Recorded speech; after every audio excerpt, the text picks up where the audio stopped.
सुधांशु त्रिवेदी जी, आप ही से पहला प्रश्न, वही जो हम लोगों ने शो का नाम रखा है,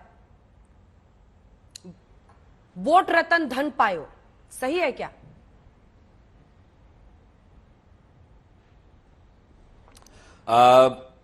अंजना जी, जो लोग ये कहने का प्रयास कर रहे हैं तो बहुत मजेदार बात है। उन्हें लगता है कांग्रेस के पूर्व प्रधानमंत्री को सम्मान देने से हमें वोट मिल जाएगा। यानी वो ये स्वीकार कर रहे हैं कि वो खुद अपने आधार, अपने पूर्वजों और उसकी परंपरा से किस सीमा तक कट गए। अब बताइए, एमएस स्वामीनाथन का तो जो योगदान है भारत के विकास में और एग्रीकल्चर की फील्ड में जाकर, उसमें तो कोई, मुझे नहीं लगता पार्टी पॉलिटिक्स की बात है। चौधरी साहब पहले उत्तर प्रदेश के मुख्यमंत्री थे जो गैर कांग्रेस के थे, और खैर वो बात छोड़िए कि उनके साथ बाद में क्या हुआ, किस ढंग से वो प्रधानमंत्री बने और कांग्रेस ने धोखा दिया, वो अलग बात थी।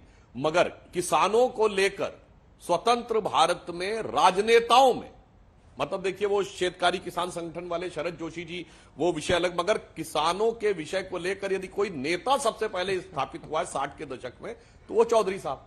पीवी नरसिम्हा राव जी के विषय में मैं अंजना जी अपना एक व्यक्तिगत अनुभव बताना चाहता हूं। 2002 में वॉशिंगटन में हयात होटल में मेरी नरसिम्हा राव जी से मुलाकात हुई। वो इंडो अमेरिकन फ्रेंडशिप काउंसिल के प्रोग्राम में गए हुए थे। मेरा सौभाग्य था कि मुझे उनसे मिलने, 2002 अटल जी प्राइम मिनिस्टर थे। मैंने उनसे ये बात बोली कि despite being a BJP man, I am a great admirer of you. आगे की बात मैं अंग्रेजी में बोली थी, हिंदी में बोल देता हूं दर्शकों के लिए।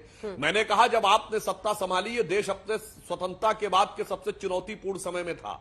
अर्थव्यवस्था ध्वस्त हो चुकी थी, 2 बार रुपए का डिवैल्यूएशन हो चुका था, सोना गिरवी रखा जा चुका था। इसके बाद आप आइए, दूसरी समस्या क्या थी? पंजाब का आतंकवाद समाप्त नहीं हुआ था, कश्मीर में आतंकवाद शुरू हो गया था, एलटीटी ने राजीव गांधी जी की जान ली थी, पूर्वोत्तर में शुरू हो गया था। मंडल के कारण जातिगत वैमनस्य चरम पे था, अयोध्या में गोलियां चलने के कारण एक धार्मिक वातावरण चरम पे था, और इन सब के बीच में अल्पमत की सरकार।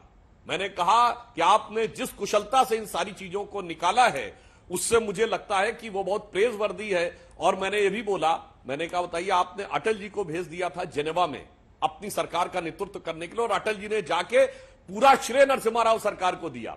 तो मैंने उनसे ये कहा कि शायद अटल जी भी आपसे सलाह लेते हैं। तो जानते क्या बोले? कहते अटल जी तो मुझसे बहुत ताकतवर नेता है। मैंने कहा जी, हमारे तो 182 सांसद हैं, आपके तो 232 थे, तो आपकी सरकार ज्यादा शक्तिशाली थी। तो आगे सुनिए जो नरसिम्हा राव जी ने बोला, वो कितना महत्वपूर्ण था।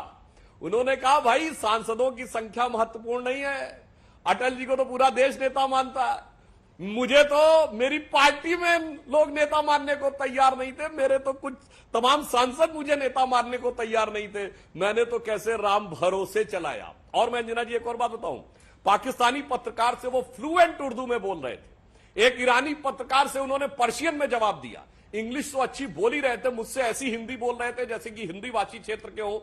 यह दर्शाता है कि उन्होंने किस चुनौतीपूर्ण वातावरण में से क्या निकाला। मगर अफसोस क्या बताएं, लाल बहादुर शास्त्री जी ने जिन्होंने भारत का न्यूक्लियर प्रोग्राम शुरू किया, और नरसिम्हा राव ने जिन्होंने आज भारत को इस आर्थिक मुकाम की तरफ पहुंचाया, परंतु उन्हें जो उचित सम्मान मिलना चाहिए था, हमने पार्टी पॉलिटिक्स से ऊपर उठ के दिया है। हम इस बात को भूल गए कि हमारी 4 सरकारें बर्खास्त हुई थी। सरदार पटेल की सबसे ऊंची मूर्ति नरेंद्र मोदी जी ने बनवाई। हमें इससे कोई फर्क नहीं पड़ता कि उनके गृह मंत्री रहते हुए संघ पे प्रतिबंध लगा था।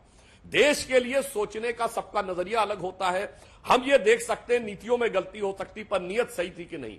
नरसिम्हा राव की नीयत थी भारत की अर्थव्यवस्था को खोलने की, और आज मैं कह सकता हूं जो भारत जिस मुकाम पर आकर खड़ा हुआ है, उसमें नरसिम्हा राव का बड़ा योगदान है, और मनमोहन सिंह जी का भी एज फाइनेंस मिनिस्टर बहुत अच्छा योगदान है। और प्रधानमंत्री जी ने राज्यसभा में मनमोहन सिंह जी की भी भूरी भूरी प्रशंसा की थी। परसों की कार्रवाई से कोई भी इस बात को चेक कर सकता है। अभय दुबे जी, क्या आपको भय नहीं लग रहा है सर्वे के इन आंकड़ों से?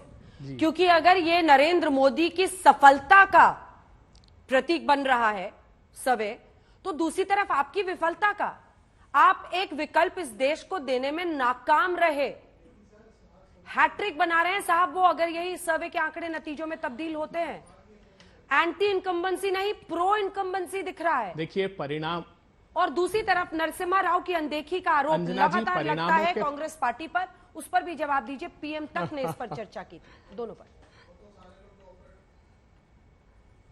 अंजना जी, परिणामों के पहले नाकामी मत थोप दीजिए हम पर। मैंने देखा तो नहीं, मैं सुन रहा था, एक एयरपोर्ट पर था, शिमला प्रेस कॉन्फ्रेंस लेने गया था। आप बता रही थी कि 46% बिहार के लोग नीतीश बाबू को नापसंद कर रहे हैं, एनडीए को नापसंद कर रहे हैं। और आपने कहा कि 60% का अंतर है पसंदगी नापसंदगी में, 5-5% पर सरकार बदल जाती है।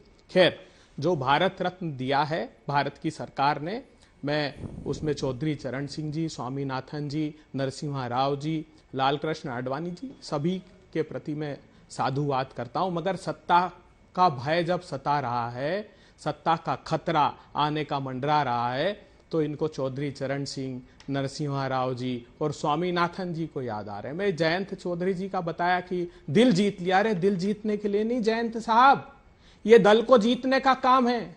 आप देखिए, कर्पूरी ठाकुर को भारत रत्न दिया, नीतीश बाबू को तोड़ लिया।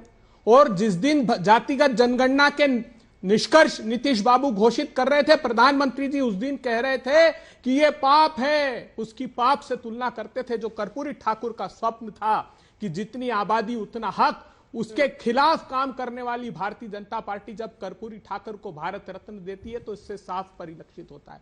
चौधरी चरण सिंह जी की आत्मा जार जार रो रही होगी। उनके पोते को लहू लुहान कर दिया, हाथरस में मार मार के। उनके सारे जाट समुदाय के जितने उनकी पार्टी के लोग थे वो लहू लुहान कर दिए गए। किसानों की राह में कील और कांटे बिछा दिए गए। 700 किसानों ने शहादत दी। चौधरी चरण सिंह क्या इस बात से प्रसन्न होंगे? क्या स्वामीनाथन जी इस बात से खुश होंगे कि 14 के पहले भारत के प्रधानमंत्री नरेंद्र मोदी जी भाषण देते थे कि स्वामीनाथन का C2+50 दूंगा, उसको एक्सप्लेन करते थे कि उसकी मेहनताना दूंगा, उसकी इनपुट कॉस्ट दूंगा, उसकी जमीन का किराया दूंगा। लेकिन आज स्वामीनाथन कमीशन की बात तो दूर, समर्थन मूल्य का कानून प्रधानमंत्री जी बनाने को तैयार नहीं। किस मुंह से आप महिमा, मैं तो हतप्रभ रह गया आज। कैसे जार जार फूल झड़ रहे थे सुधांशु जी के मुखारविंद से नरसिम्हा राव जी के लिए। अरे आग उगलते थे, मेरे साथ शो में थे। इन्होंने क्या आरोप लगाया? इन्होंने आरोप लगाया कि नरसिम्हा राव वही नरसिम्हा राव है जिन्होंने कहा था कि मस्जिद फिर से बनाएंगे। अरे कल तक जो आप आलोचना से बाज नहीं आते थे, आज महिमा मंडन कर रहे हैं। तब भी हमारे नेता थे, आज भी हमारे नेता थे। इनकी कथनी और करनी का अंतर देखिए। जिस पर आरोप लगाते थे रोज कि सरयू का पानी रक्त रंजित कर दिया, वो नपेंद्र मिश्रा जी को राम नाम की कमेटी में सर्वोच्च स्थान दे दिया। मुलायम सिंह जी पर आरोप लगाते थे, उन मुलायम सिंह जी को इन्होंने सर्वोच्च अवार्ड से नवाज दिया, पद्म विभूषण दे दिया। जिस जिस पर आरोप लगाया इन्होंने, ये तो पहले कहावत थी चोरी और सीना जोरी, इन्होंने उस कहावत को बदल दिया। इन्होंने सीना जोरी से चोरी प्रारंभ कर दी। ये राजनीतिक दल चुराने लगे हैं, ईडी के माध्यम से सीना जोरी करते हैं। आप देखिए, शिवसेना को चुरा लिया, एनसीपी को चुरा लिया। जिस जिस पर भ्रष्टाचार के सीना जोरी की, ईडी से आरोप लगाए, वो पार्टी तोड़ दी। अरे इतने डरे हुए क्यों हैं आप? एक अकेले राहुल गांधी से इतने भयाक्रांत हैं? अरे आप अगर इतना आत्मविश्वास है आप में तो लड़ते ना चुनाव। दलों को तोड़कर फिर भी आने वाले नहीं हो, ये ध्यान रख लो। अगर राम लहर के नाम पर भी 18 सीटें कम बता रही हैं अंजना ओम कश्यप जी अपने चैनल पर, तो ये चुनाव आते आते परिस्थितियां बदल जाएगी। सुधांशु जी याद रखिएगा, हिंदुस्तान का मतदाता आंख बंद करके नहीं देखा हुआ है। आपने 6 से 7 वाला शो तो देख लिया था नीतीश कुमार पर, लेकिन 8 से 9 नहीं देखा, जब कांग्रेस पार्टी 52 से 71 पर ही पहुंच रही है। और क्या आप लोगों को चिंता करनी है, नहीं करनी है? छोड़ दीजिए, सब छोड़ दीजिए, मत कीजिए सर चिंता। आप इंतजार कीजिए। अच्छा है, आपको मोदी हमारी चिंता देश कर रहा है, आप निश्चिंत रहिए। ठीक है, अच्छा है, ठीक है, बहुत अच्छा है सर। सुधांशु जी सिर्फ 2 लाइन का जवाब दीजिए, क्योंकि स्पेसिफिक उन्होंने आरोप लगाया, मुझे जाना है केसी त्यागी जी के पास। 2 लाइन। मैं स्पेसिफिक सिर्फ फैक्ट की बात करता हूं। आज डरा हुआ कौन है और कौन दुष्प्रचार कर रहा है? राहुल गांधी जी क्या एब्सर्ड बात बोलने लगते हैं कि 5 दशक तक वो ओबीसी नहीं थे। अभय जी क्या बकवास की बात करते हैं। 7 अगस्त 1990 को मंडल कमीशन लागू हुआ, उससे पहले भारत सरकार की शब्दावली में ओबीसी वर्ड ही नहीं था, सिर्फ राज्यों में था 1960 और 70 के दशक में। और फिर वो मामला कोर्ट में गया, कोर्ट का जजमेंट आया 93 में 94 में जजमेंट वो इंप्लीमेंट हुआ।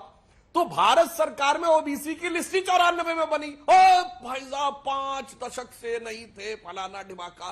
देखिए झूठ की इंतहा हो गई है आप लोगों के लिए। ये डर दर्शाता है आपका कि किसी भी प्रकार का दुष्प्रचार करके आप अपनी बात को साबित करने का प्रयास कर रहे हैं। और जो चौधरी साहब के बारे में कह रहे हैं, तो मैं सिर्फ ये बताना चाहता हूं, उनको मुख्यमंत्री भी हम ही लोगों ने बनाया था, जनसंघ के सपोर्ट से वो बने थे पहली बार। प्रधानमंत्री भी जनसंघी सबसे बड़ा घटक था। हाँ, गिराने वालों में आप सबसे आगे थे, इसमें कहीं कोई संशय नहीं है। इस बात पे हम आपकी पूरी बात से सहमत हैं कि चौधरी साहब को गिराने में आप लोग हमेशा आगे रहे, बढ़ाने में हम लोग आगे रहे।